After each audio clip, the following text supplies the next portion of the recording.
네, 신지우입니다. 2007년 3월 26일 모르는 사람에게 전화가 왔어요. 전화를 받은 여성은 통화하면서 표정이 어두워졌거든요. 무슨 내용이길래 이런 반응이냐? 전화 받은 여성은 같이 사는 룸메이트가 있습니다. 영국 여성인 린제이 앤 호커라 그래요. 이 사람이요. 대학 졸업하고 일본에 와서 영어 교사로 일했거든요. 그런데 이 사람이 전날부터 연락도 없고 일도 나오지 않는다며 학원에서 전화가 왔던 거예요. 같이 사는 여성이 그래서 경찰에 실종 신고를 했죠. 경찰은 린제이가 사는 집으로 와서 소지품이나 그동안의 흔적을 조사해 봤습니다. 그리고 여기서 실종과 관련이 있어 보이는 단서를 찾아요. 쪽지 한 장이었는데 이게 린제이가 쓴 건 아니고요. 누군가가 준 겁니다. 린제이한테. 그림을 그려줬어요. 그리고 자기 이름과 전화번호, 이메일 주소까지 자세한 개인정보가 쓰여 있었는데 치바현 이치카와시에 삽니다. 이 남자가. 경찰이 찾아가 봤거든요. 조사 첫날이에요. 밤 9시 40분 집 초인종 눌러보니까 쪽지를 준 것으로 보이는 그 사람이 나왔어요. 경찰이 상황 설명했죠. 그러니까 거부감 없이 수사에 협조합니다. 문 열어주고 들어오라고 해요. 그래서 경찰이 집안에 다 들어갔더니 갑자기 그러니까 이 남자가 맨발로 급하게 도망을 치는 겁니다. 도망친다는 점에서 무슨 사건인지 어느 정도는 짐작이 가죠. 경찰은 이 남자를 놓쳤어요. 하지만 집안에서는 결정적인 단서를 찾습니다. 집안이 크게 수상한 점은 없었는데 특이한 점 하나가 있었어요. 베란다에 큰 욕조를 둔 겁니다. 그리고 여기에 모래가 가득 채워져 있었어요. 경찰이 큰 의심 없이 손을 한번 넣어봤는데 뭔가가 잡혔거든요. 린제이 시신이었던 거죠. 경찰은 이 집에 사는 남자를 유력 용의자로 지명수배를 내립니다. 이 사람이 린제이를 납치해 살해한 범인일 거예요. 아니더라도 최소한 범인과 아는 관계가 아니면 도망칠 이유는 없는 거죠. 그럼 범인은 어떤 사람이고 린제이와 무슨 관계인지 계속해서 알아보겠습니다. 범인은 28살의 이치하시 타치야라고 하는데요. 경찰이 타치야의 집을 찾아가 시신을 확인한 건 사실 린제이의 소지품에서 이 사람 이름을 발견했기 때문만은 아니었어요. 이미 린제이와 같이 사는 룸메이트에게 실종 신고를 받은 날 치바현 이치카와시의 전철역 CCTV에서 타치야와 사망한 린제이가 같이 걷고 있던 장면을 확인한 겁니다. 이들은 사건 하루 전날 음식점에서 만났고요. 택시를 타고 같이 타치야의 집으로 이동했어요. 이미 유력 용의자로 생각하고 경찰이 찾아갔던 거죠. 혹시 도망칠 경우를 대비해서 경찰 한 100명 정도 동원했고요. 경찰견까지 데려갔습니다. 그래서 집 주위를 포위하고 일부가 들어간 건데 정말 도망쳤고 놓쳐버렸다는 거죠. 그러면 타치야는 왜 이런 일을 벌였느냐? 무슨 사이였는지 피해자랑 이 관계부터 알아보자면 린제이가 영어 학원에서 일했죠. 여기 학생은 아니거든요. 전혀 접점은 없어요. 그럼 처음 어떻게 만나게 됐느냐? 사건 5일 전인 2007년 3월 21일 치바현 후바나시 전철역 근처에서 지나가는 린제이를 보고 타치야가 먼저 말을 걸었다고 합니다. 마음에 들었나 봐요. 그런데 린제이는 관심이 없었어요. 무시하고 계속 지나치는데 타치야가 집유역에 따라가는 거죠. 타치야가 이때부터 범행 목적이 있던 건지는 알 수 없어요. 하지만 린제이가 사는 집 근처까지 계속 갑니다. 그래도 반응을 보이지 않자 타치야는 린제이의 그림을 그려서 갑자기 자기 연락처와 이름을 적어준 거예요. 경찰이 발견했던 게 아까 그 쪽지고요. 타치야가 그림을 또 잘 그린다고 합니다. 린제이가 그러니까 이건 좀 마음에 들었는지 쪽지를 받아서 메일을 이때부터 주고받는 사이가 됐고요. 타치야가 영어를 좀 가르쳐달라고 그랬어요. 린제이는 시간당 3,500엔을 받고 영어 수업을 시작합니다. 그래서 첫 수업이 사건 하루 전인 3월 25일이었거든요. 이날 음식점에서 먼저 만나서 밥을 먹었고요. 수업을 하러 카페로 이동하는 게 CCTV에 찍혔던 거죠. 여기서 타치야가 본색을 드러냅니다. 수업료를 일당으로 주기로 했나 봐요. 그런데 가지고 오지 않았으니 자기 집으로 같이 가자는 거죠. 그래서 타치야의 집 방향으로 같이 걷는 장면이 전철역 주변 CCTV에 또 찍혔고요. 택시 타는 걸 마지막으로 린제이가 실종됐던 겁니다. 운전했던 택시기사의 제보도 있었어요. 집안에서 린제이가 사망하기 전까지 어떤 일들이 있었는지 다 확인되진 않지만 부검해보니까 성폭행과 목 졸린 흔적이 발견됐습니다. 범인은 뭐 확실해졌어요. 이제 타치야를 잡아서 살인 전까지 무슨 일이 있었는지 알아봐야 할 텐데 지금 도망쳤단 말이에요. 그것도 전혀 준비가 안 된 상태에서 경찰 100명과 경찰견의 포위망을 뚫었다는 거죠. 집에 있다가 맨발로 도망칠 정도였으니까 뭐 소지품은 거의 챙기지 못했을 거예요. 도주 자금을 많이 준비한 상태도 뭐 아니었겠지만 이상하게 도망친 날부터 생활 반응이 나오질 않아요. 어떻게 이럴 수 있느냐? 타치야가 니트족이었던 거예요. 니트는 원래 영국의 사회 캠페인에서 나온 단어인데 의무교육 이후에 진학이나 취직을 하지 않는 10대를 말하거든요. 그래서 이름도 틴을 거꾸로 써서 말한 겁니다. 이 말은 정권의 노동정책 실패를 국민에게 전가하려는 의도가 보인다면서 사람들에게 영국에서 공격받다가 정권이 바뀌면서 사라진 말이 됐거든요. 그런데 이걸 일본 언론이 가져와서 쓰기 시작한 거죠. 그게 또 우리나라에 들어온 거고요. 뜻도 변질됐어요. 범위도 10대가 지난 성인들까지 포함이 되고요. 일부러 경제 활동을 하지 않는 이런 사람을 니트족이라고 지금 부릅니다. 타치야가 이런 사람이라는 거죠. 범행 당시에 28살이었는데 일을 전혀 해본 적이 없는 거예요. 그러니까 금융이나 직장 이력까지 아무 기록을 찾을 수가 없는 거죠. 일을 하나도 하지 않는 사람이 그러면 그동안 어떻게 살았느냐? 집이 잘 삽니다.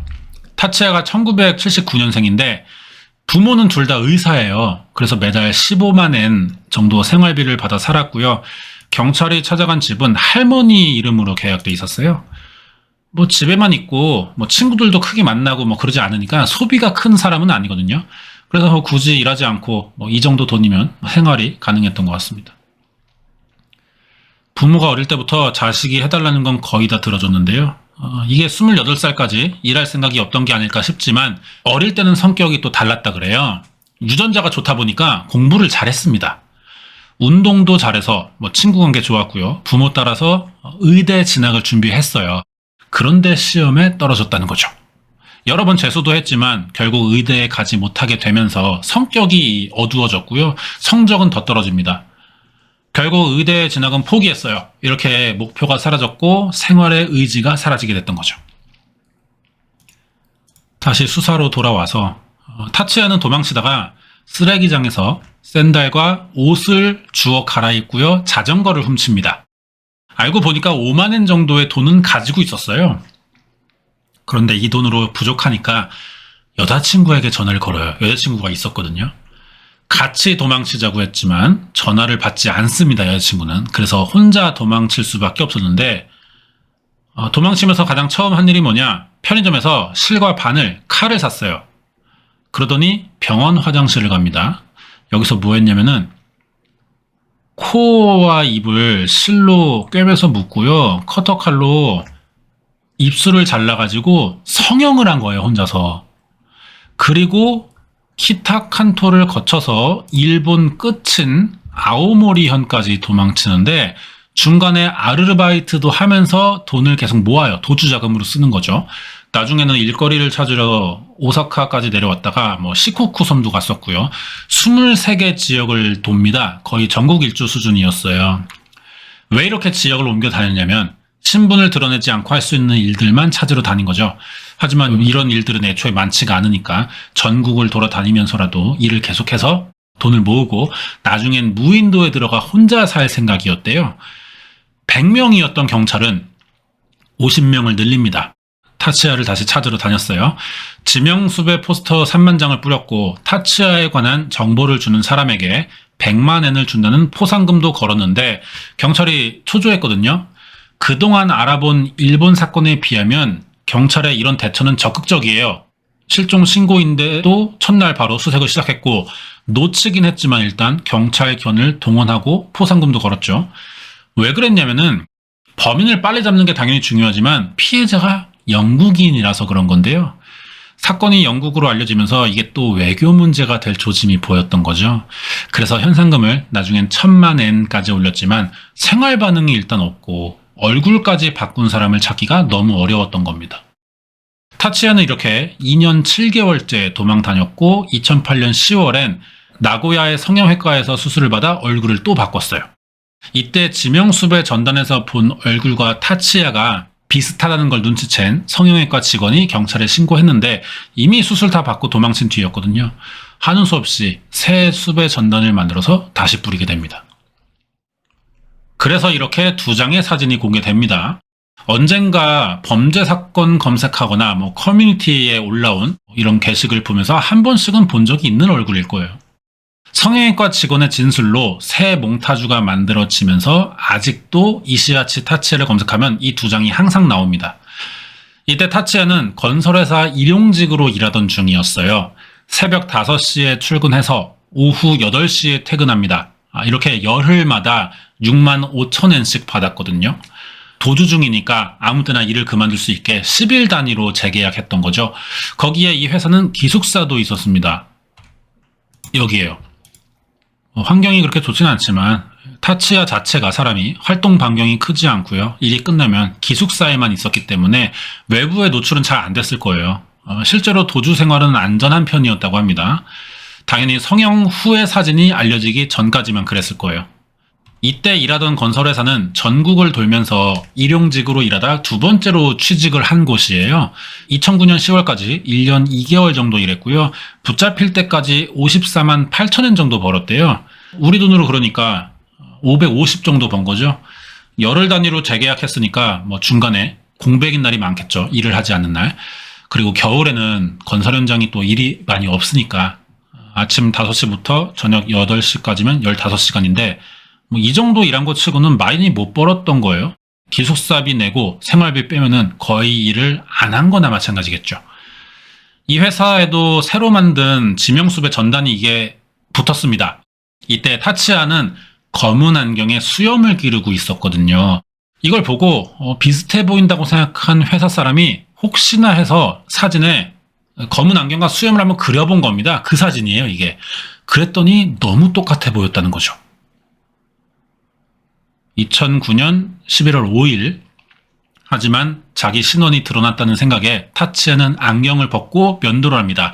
다시 성형수술을 받으려고 또 성형외과를 찾아가는데 작년에 그 병원을 간 거예요. 당연히 병원에서 알아볼 수밖에 없는 거죠.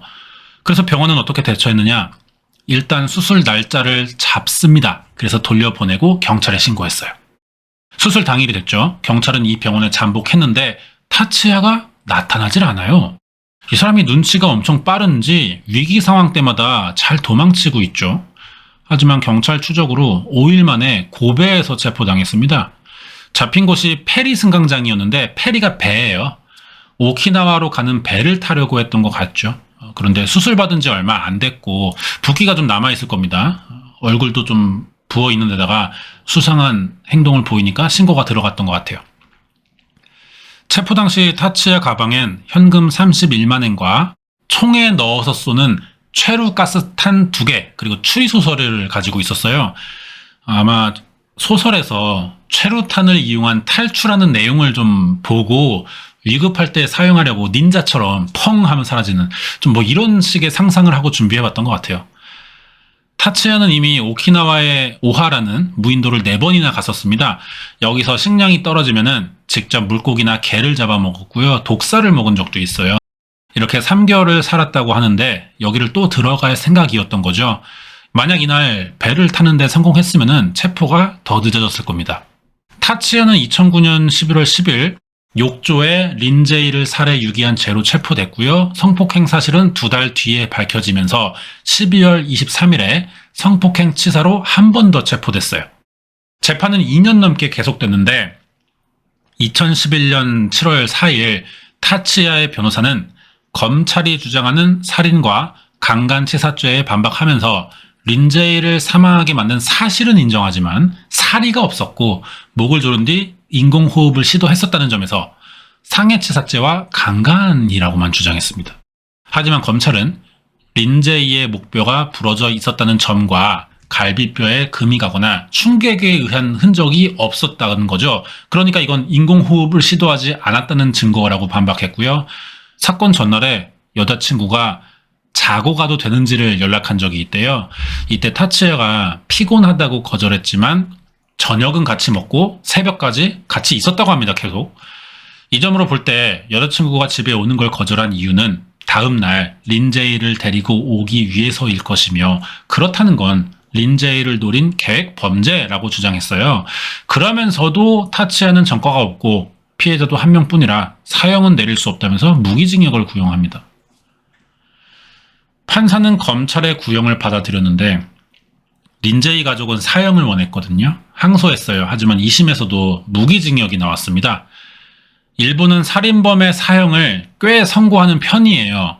하지만 특별히 잔인한 편이 아니면은 피해자가 한 명일 경우에 사형은 잘 나오지 않습니다. 이 사실은 검찰도 잘 알고요. 그래서 더 이상의 재판은 무의미하다는 생각이 들었을 거예요.